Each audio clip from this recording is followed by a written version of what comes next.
Que Dios les bendiga. Después de estar estudiando acerca de la crucifixión, llegamos a este momento tan hermoso en el que vamos a ver la resurrección del Señor Jesucristo.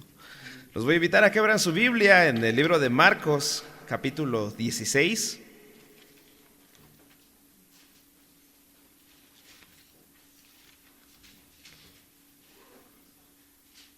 Vamos a leer del verso 1 al verso 8.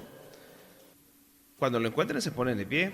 Antes de leerlo vamos a hacer una oración y vamos a pedirle al Señor que dirija este pasaje que vamos a estudiar y que nos ayude para que podamos entenderlo y podamos tomarlo para aplicar todo lo que aprendamos a nuestro diario vivir.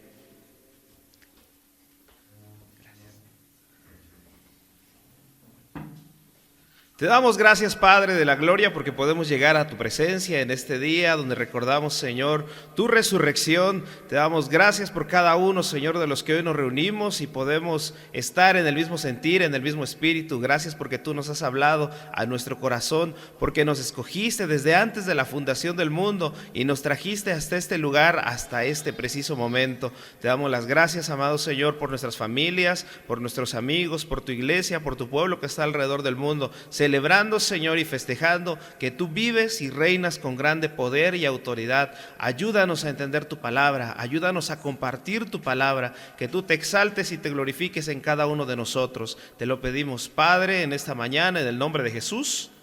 Amén. Marcos 16:1 dice la palabra del Señor así, en el nombre del Padre, y del Hijo, y del Espíritu Santo. Cuando pasó el día de reposo, María Magdalena, María, la madre de Jacobo, y Salomé compraron especias aromáticas para ir a ungirle. Y muy de mañana, el primer día de la semana, vinieron al sepulcro, ya salido el sol. Pero decían entre sí: ¿quién nos removerá la piedra de la entrada del sepulcro? Pero cuando miraron, vieron removida la piedra, que era muy grande. Y cuando entraron en el sepulcro, vieron a un joven sentado al lado derecho, cubierto de una larga ropa blanca, y se espantaron. Mas él les dijo: no os asustéis, buscáis a Jesús Nazareno, el que fue crucificado, ha resucitado, no está aquí, mirad el lugar en donde le pusieron. Pero id, decid a los discípulos y a Pedro que él va delante de vosotros a Galilea, allí le veréis como os dijo. Y ellas se fueron huyendo del sepulcro, porque les había tomado temblor y espanto. Ni decían nada a nadie, porque tenían miedo. Pueden sentarse, mis hermanos. Hay una pregunta que yo quiero hacerles esta mañana. ¿Cómo pueden estar seguros que el cristianismo es la religión verdadera? Porque hasta este 2025, en promedio, se estima que hay alrededor de 4.200 religiones en el mundo. Si bien no es un conteo preciso, pero menciona a las más grandes religiones, los sistemas más grandes de creencias, prácticas y tradiciones que hay en las comunidades, hasta en las pequeñas etnias. Imagínense ustedes, 4.200 religiones. ¿Cómo podemos estar seguros que el cristianismo es la verdadera? Y les digo esto porque muchas personas dicen: si no hubieran nacido en México y hubieran nacido en Arabia, ustedes serían musulmanes. Si no hubieran nacido ahí, hubieran nacido en la India, ustedes serían hindús. Ustedes practicarían algún tipo de religión politeísta. O si hubieran nacido en otro lugar más conservador como Europa, tal vez hasta serían ateos. ¿Dependerá del lugar donde estamos la religión que practicamos? Pues algo que Dios ha manifestado. ¿Cómo podemos estar seguros entonces de que el cristianismo es la religión verdadera? Aquí hay algo bien importante. Ninguna de las religiones del mundo tiene algo como lo que nosotros tenemos, que es la resurrección gloriosa de nuestro Señor Jesucristo. Porque todas las religiones tienen dioses que están muertos. Son imágenes, son labranza de hombres, son esculturas, son cosas que hicieron artistas. Y no como nuestro Dios, que es un Dios vivo. Nosotros creemos en un Dios que es eterno y es glorioso. Él mismo dijo: soy capaz de entregar la vida, destruir el templo y en 3 días lo vuelvo a construir. El Señor Jesús nos muestra que este hecho tan trascendental que cambió el contexto bíblico y lo que nos ha traído hasta este momento no es el resultado de cuestiones aleatorias, no fue suerte, no fue una cuestión que pues simplemente se dio, no es casualidad. Nosotros estamos aquí como el resultado del plan divino de Dios, que lo hizo con amor y con mucha misericordia, porque no éramos dignos. Nadie de nosotros puede decir: yo soy una buena persona. Por naturaleza somos malos y nuestro corazón tiende hacia el pecado. Pero Dios vio nuestra condición, que no podíamos obtener ningún tipo de salida del pecado, de la maldad, de la condenación a la que íbamos. Y por eso nos envió a nuestro Señor Jesucristo. Y Él gloriosamente, milagrosamente, manifiesta su poder, dando la vida y volviéndola a tomar.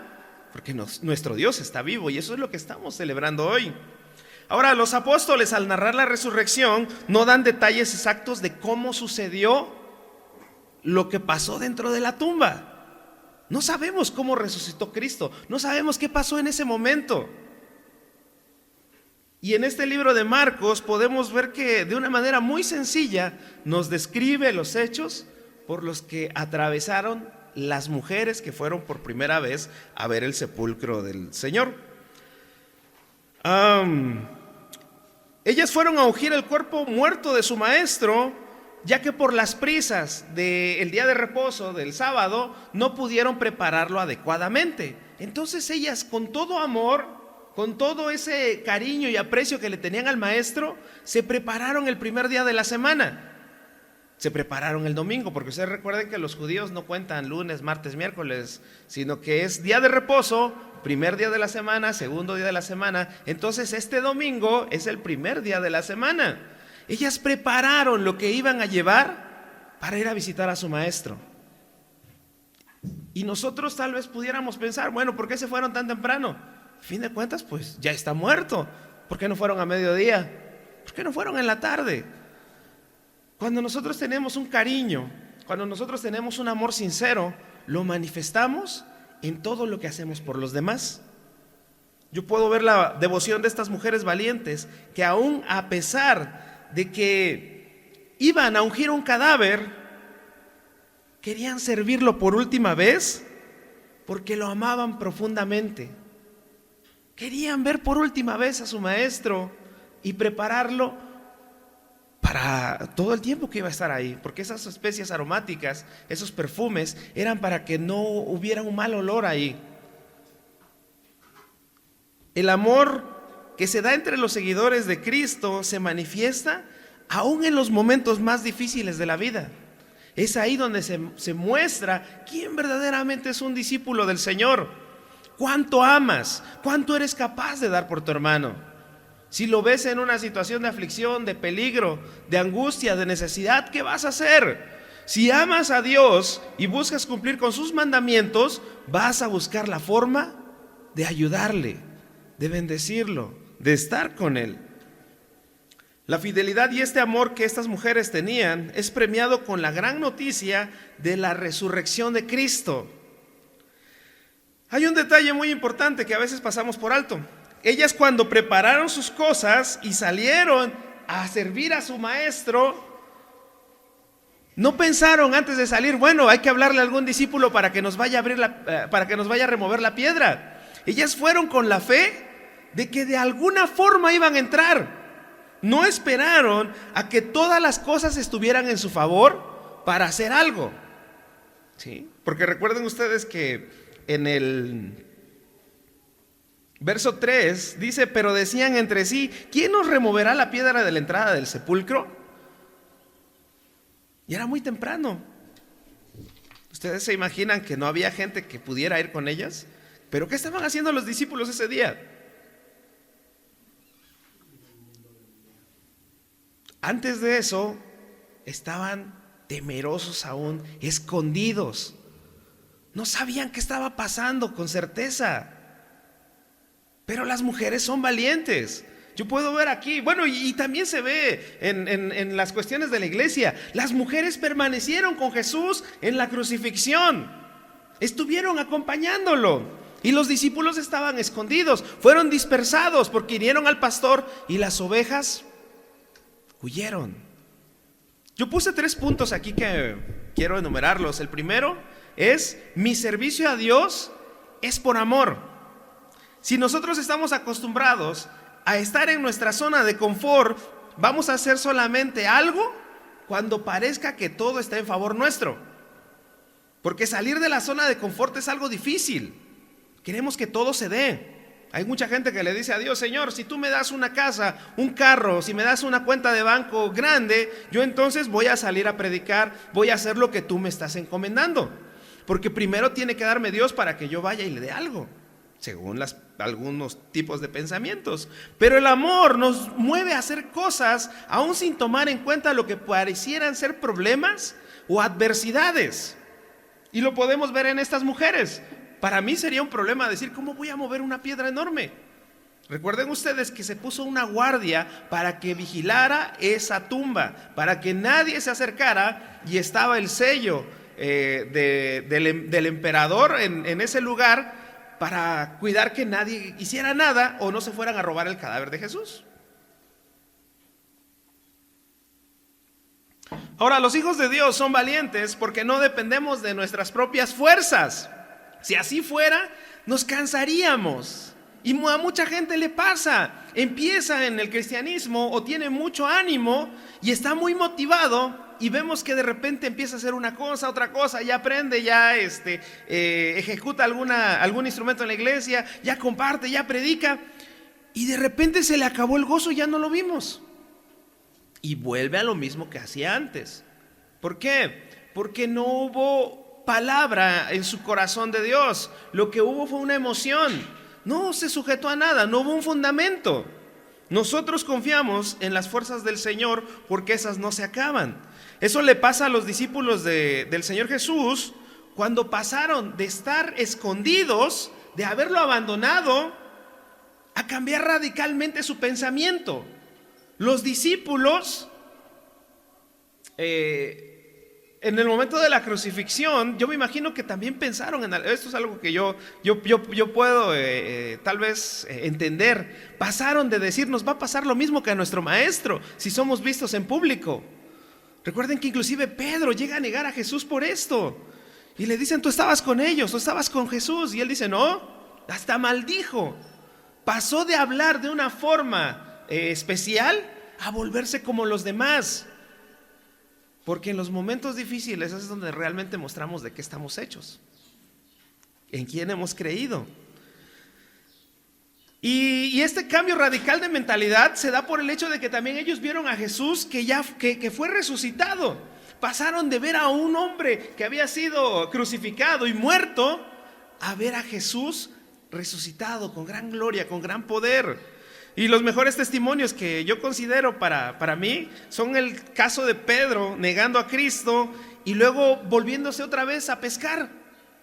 Todos los sucesos que pasaron lo hicieron pensar que, pues bueno, fue un tiempo en el que estuvimos con el maestro, pero él tenía un oficio, él se dedicaba a algo.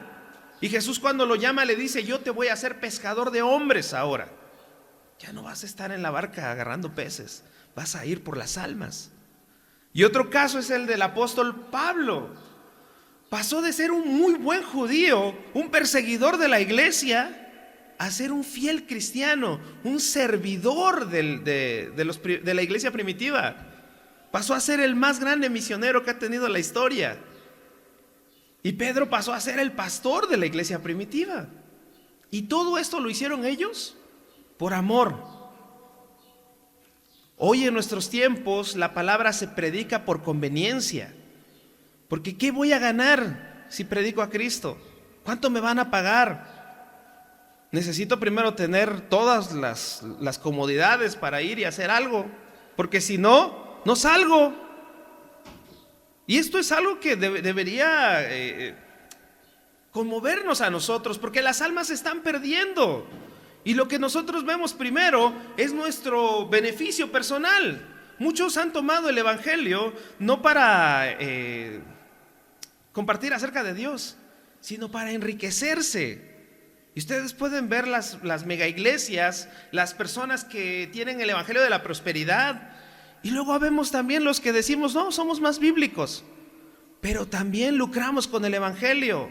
Y tú te puedes dar cuenta porque estas personas tienen en exceso, siendo que vivimos en un estado muy pobre. Oaxaca es de los estados más pobres de la República. Y aquí los que vienen a predicar necesitan primero tener una casa con todos los servicios, un buen auto del año. Ahorita que decía Samuel, los carros viejos se descomponen, ¿o cómo dijiste? También los nuevos se descomponen. Es triste ver un carro nuevo de agencia yendo en grúa porque algo le pasó. Pero saben, muchos de nosotros queremos primero tener todos los beneficios porque pensamos humanamente, hacemos tesoros en la tierra. ¿Qué le vamos a dejar a nuestros hijos, a nuestros nietos? Siendo que el Señor Jesús dijo, es mejor hacer tesoros en el cielo, porque ahí nadie se los va a robar, ahí no los vamos a perder.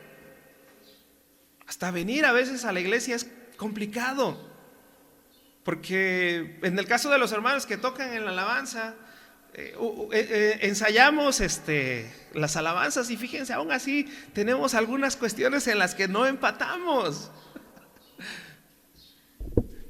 El que predica tiene que prepararse para compartir su estudio. No debe presentarse aquí y decir, bueno, este mensaje me lo saqué de la manga, o como solemos decir ahora en estos tiempos, yo iba a predicarles algo, pero el Señor me dijo que les hablara algo nuevo, ¿no? Entonces, nuestro Dios es muy cambiante, nos da diferentes tipos de mensajes en todo momento, ¿sí? No, nuestro Dios es el mismo. Es simplemente que nosotros somos los que somos volubles. Nos mueven las circunstancias. Y hasta para venir temprano. No sé cuántos se levantaron bien gozosos en la mañana y dijeron, sí, domingo de resurrección, vamos a proclamar que el Señor vive. Y nos vinimos. ¿Verdad que sí? Fíjense que Joshua se levantó primero en la mañana, antes que todos. Y yo dije, ay Joshua, ¿por qué te paraste tan temprano? Pero sirvió para que pues también nos pusiéramos activos más temprano, porque él se suele levantar un poco más tarde. Yo veo cómo Dios obra en los niños. Y Caleb fue el último. Y cuando tú venías, ¿qué estabas pensando? Voy a ir a alabar al Señor porque Él es digno. No me importa si el culto fuera a las 5 de la mañana, yo estaría ahí para alabar al Señor.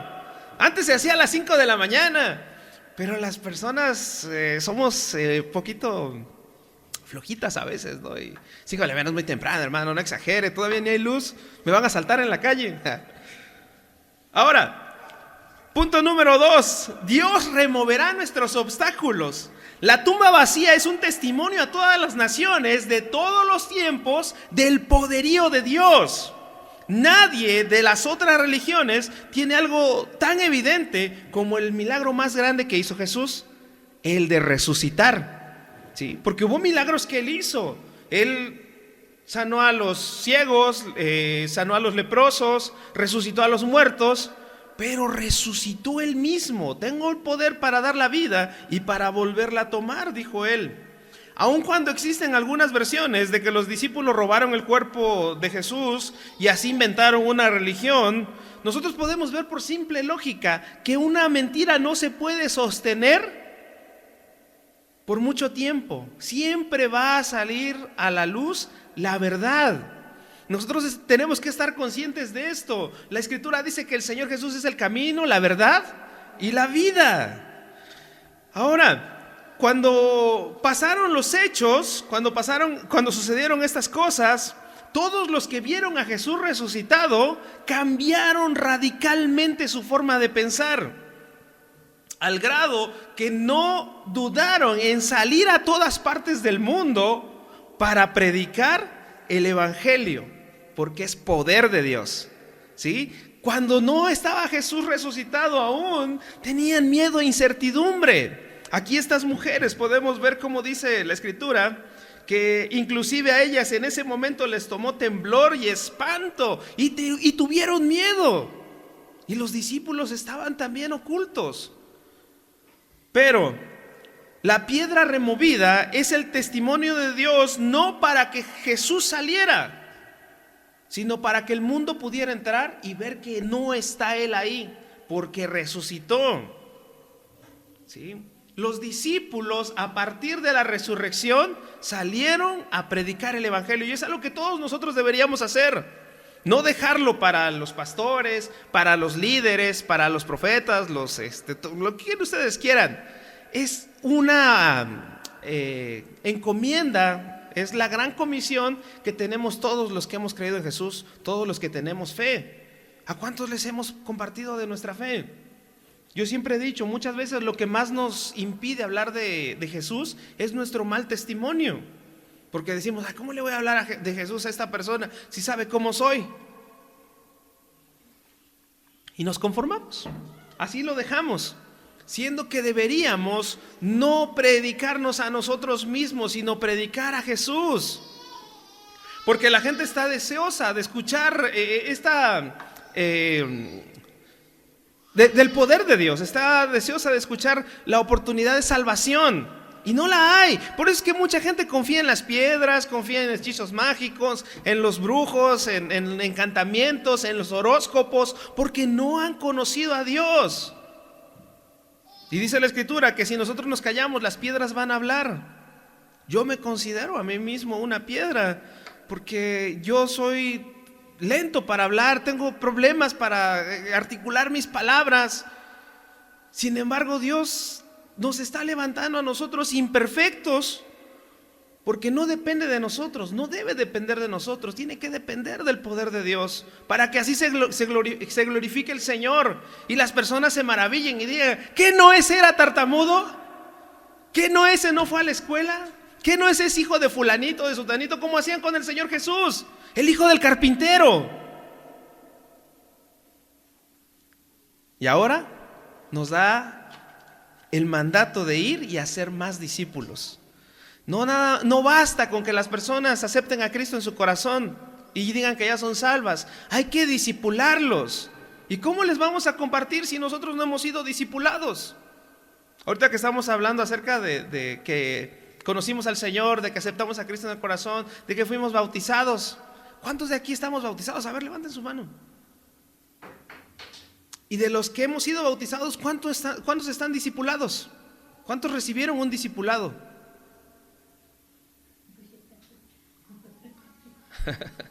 Gracias, hermanos, pueden bajar la mano. Les comento esto porque a veces nosotros aceptamos a Cristo, nos bautizamos y empezamos a ir a la iglesia y pensamos que eso era todo. Pero Dios no te trajo para que ocupes una banca nada más, te trajo para que tú sirvas al Dios verdadero. Así como estas mujeres no dudaron en salir a servir a Dios a primera hora del día. Punto 3, anuncia a Cristo. La más grande proclamación que se ha escuchado es la que le dio el ángel a las mujeres. Les dijo, ha resucitado. El ángel les pide que no se asusten. Vemos cómo en el Antiguo Testamento, siempre que había algún encuentro con los ángeles, las personas parecen asustarse y ellos les dicen, no te asustes. Pero yo creo que si viéramos algo divino también, no sé qué reacción tendríamos. Pero el ángel les dice, anuncien que Jesús ha resucitado. Esto es para todos nosotros, el llevar las buenas noticias a cada uno de los que conocemos y a cada uno de los lugares donde vamos. La hermosa encomienda es hablar acerca de que Jesús resucitó, de que Jesús vive. Pablo en 1 Corintios 15, si me acompañan a verlo.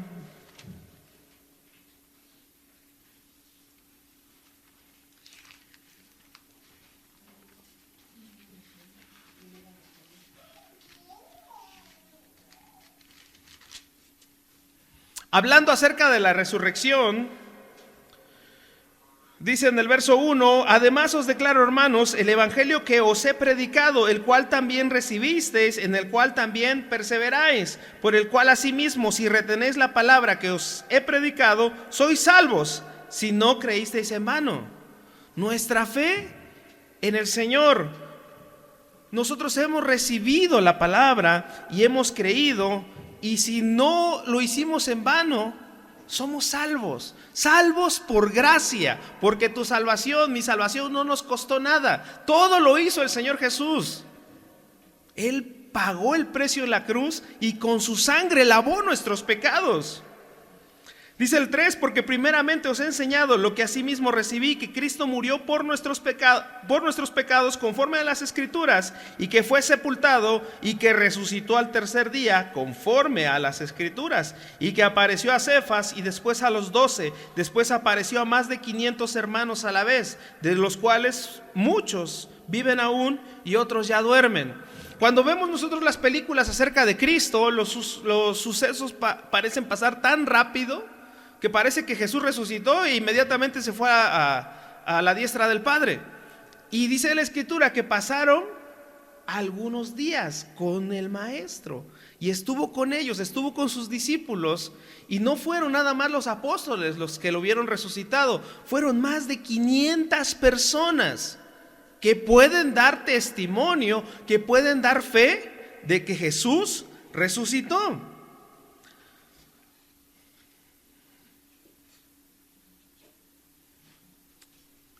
Las mujeres que fueron a ver a Jesús por la mañana son las primeras en ser enviadas a dar la maravillosa noticia de que Él resucitó. Aún a pesar de que tenían temblor, espanto y miedo, fueron y cumplieron con su comisión, con su cometido. Lo maravilloso es que por el contexto cultural de esta época, el testimonio de las mujeres no es tomado por fidedigno. Porque el testimonio del hombre es el que se considera real, el que se toma en cuenta en la sociedad. Qué curioso que el Maestro haya enviado a las mujeres a dar un testimonio de algo, ¿sí? Aquí podemos ver que Dios lo hizo para reivindicar a la mujer, para darle un lugar, porque la mujer es importante en el ministerio. Yo siempre he dicho, hay mujeres que están llamadas para cumplir propósitos gloriosos. Y yo puedo ver que las mujeres son muy valientes, porque cuando hay que hacer algo, ellas están primera o están presentes ahí. Y los hombres como que vamos a veces en segundo lugar, ¿no? No debería ser así, el hombre debería ser la cabeza de su hogar. Pero también vemos la valentía de las mujeres. Ahora, no por esto los discípulos las hicieron pastoras, ni las hicieron apóstolas. Dijeron, vieron primero al Maestro, la apóstola María Magdalena, ¿no? O la apóstola Salomé. No, porque también hay un orden para las cosas, un orden divino que se ejerce sobre los ministerios, y todo esto es bíblico. Sin embargo, los apóstoles creyeron al testimonio de estas piadosas mujeres, y podemos ver cómo en los otros evangelios van a ver la tumba que está vacía. Y como decía ahorita mi hermano, la palabra dice, el ángel les dijo, vayan a Galilea porque ahí van a ver al Maestro. Entonces ellos ya no dudaron en poner en marcha el mandato que les dio Dios. Todo esto nos enseña cómo es el hombre. Nosotros, por las circunstancias, nos podemos mover fácilmente. Cuando vemos que las cosas se ponen difíciles, nos entristecemos. Mucha gente actualmente cae en depresión, cae en ansiedad, cae en estrés, porque a veces se nos olvida depender más de Dios. Y no voy a decir que a mí no me pasa, a todos nos pasa, pero es necesario que confiemos más en su poder, porque cuando queremos controlar las cosas nosotros, nos van a salir mal. Dejemos que el Señor obre, vamos a pedírselo en oración. Y no nos sentemos a esperar nada más la bendición. Mucha gente dice, le estoy pidiendo a Dios, pero no mueve un dedo, ¿no? Y hay un dicho en el mundo que me gusta mucho, dice, a Dios rogando y con el mazo dando, ¿no? Hay que pedirle a Dios, pero también hay que poner nuestra fe en acción, porque la fe sin obras es una fe muerta, es una fe que no da resultados. Ahora, la resurrección no es un cuento, no es mitología. Este hecho milagroso es la esperanza que tenemos nosotros de que en algún día vamos a estar con Jesús, porque Él resucitó primero y para allá vamos nosotros también. Hay dos opciones: o morimos y vamos a su presencia, o Él viene por nosotros. Nuestra esperanza es Cristo. Así como Pablo dijo, para mí el vivir es Cristo y el morir es ganancia. ¿Sí? Algo así como, adiós mundo cruel, buenos días Cristo amado. ¿Sí? Yo anhelo estar en su presencia, pero no quiero irme todavía, hay cosas que hacer. Hay mucha gente que dice, Señor, ya llévame de este mundo. Ya ven, Señor, porque la cosa se está poniendo difícil. Pero hay mucha gente que no ha escuchado de Jesús. Tenemos que hablarles. El tiempo que estemos en esta tierra, en este lugar, tenemos que compartir de su amor y de su misericordia, y que también viene un juicio sobre las naciones. Por lo tanto, vamos a proclamar el mensaje de salvación y darle esperanza al mundo, porque es urgente que todo el mundo sepa, porque el tiempo se está acabando. Y finalizo con esto. Cristo resucitó y Cristo viene, hermano. Dale un aplauso al Señor porque Él lo merece. Vamos a orar. Bendito Dios, Padre de misericordia, estamos agradecidos, Señor, porque por medio de tu poder y de tu gloria, Señor, tú resucitaste gloriosamente. Nos has dado la esperanza de una vida nueva y nos das, Señor, de tu gran amor y misericordia para que nosotros también lo compartamos con las personas que aún no te conocen. Permítenos, Señor, ir ahí donde está la necesidad, donde viven en aflicción, en angustia, para que podamos ser los que lleven esperanza. Y permítenos también ir a donde está el necesitado, el pobre, el hambriento, para que podamos suplir su necesidad, Señor. Gracias porque tú nos has bendecido en grande manera y tú nos has dado, Señor, de tu amor, de tu gracia, que podemos compartir con nuestros hermanos y nuestros amigos. Te damos, Señor, toda la honra, tú la mereces. Gracias, Señor, porque nos muestras por medio de tu palabra qué tenemos que hacer y cómo debemos hacerlo. Ayúdanos, Señor, y perdónanos porque no hemos hecho lo que debiéramos. Te pedimos, Señor, que ayudes a cada uno de los que hoy está congregado en este lugar, a sus familias, a sus padres, hermanos, abuelos, tíos, primos, que tú bendigas, Señor, a tu iglesia y que le permitas ser luz en medio de la oscuridad que hay en este mundo. Que nos ayudes, Señor, para que proclamemos con valentía de tu glorioso y poderoso evangelio, Señor, que transforma las vidas, la mente, el corazón del hombre. Te damos gracias, Señor, en esta mañana, y todo esto te lo agradecemos y te lo pedimos en el nombre de Jesús, amado Dios. Amén. Amén. Que Dios les bendiga, hermanos.